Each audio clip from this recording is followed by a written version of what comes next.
বর্তমানে কি বলবো, আমাদের জেনারেশনটা কোন দিকে যাচ্ছে। হ্যাঁ, আমি এটাও বলছি না যে সবসময় যারা আমাদের থেকে বড় তারা সঠিক বা আমরা ভুল, কিন্তু নিজের চোখে দেখুন কি হচ্ছে। কি একটা মুভি দেখেছি কি দেখেনি, মানে একদম 1% ইমোশন যদি থাকে, এরা 100% ওভার অ্যাক্টিং করে দেখিয়েছে।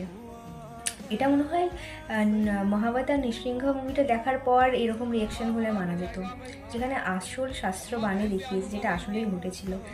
এটা কি একটা স্টোরি বানিয়েছে, তার জন্য ফ্লোরে লুটিয়ে পড়ছে কান্নাকাটি, মাথা মাথা ঠুকছে, বুক ঠুকছে। এটা মনে হয় বাবা মার জন্যও এত কাঁদে না। তো ভগবান ভগবদ্গীতায় বলছে না যে আহ, স্বধর্মবিহিত কর্মে তোমার অধিকার আছে, কিন্তু কোনো কর্ম ফলে তোমার অধিকার নেই। এবার এরা যে কর্মটা করলো এর ফলটা কি হবে, যেটা দেখলো সেটাই মাথার মধ্যে ঘুরছে। এবার এরা এইটা নিয়েই একটা অন্য কর্মে যুক্ত হবে, সেটা তাদের জন্য খারাপ হবে। তখন বললে হবে না যে ভগবান কেন আমার সাথে খারাপ করলে, কেন এটা এরকম করলে। যেমন তোমরা কর্ম করেছো, যেমন তোমরা খারাপ শিখেছো, খারাপ মাথায় নিয়েছো, সেরকমই করেছো।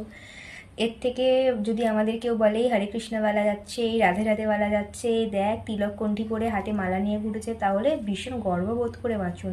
তো বলবো একদম মনের মাস্তিতে চলুন, কি করছেন ভালো করছেন।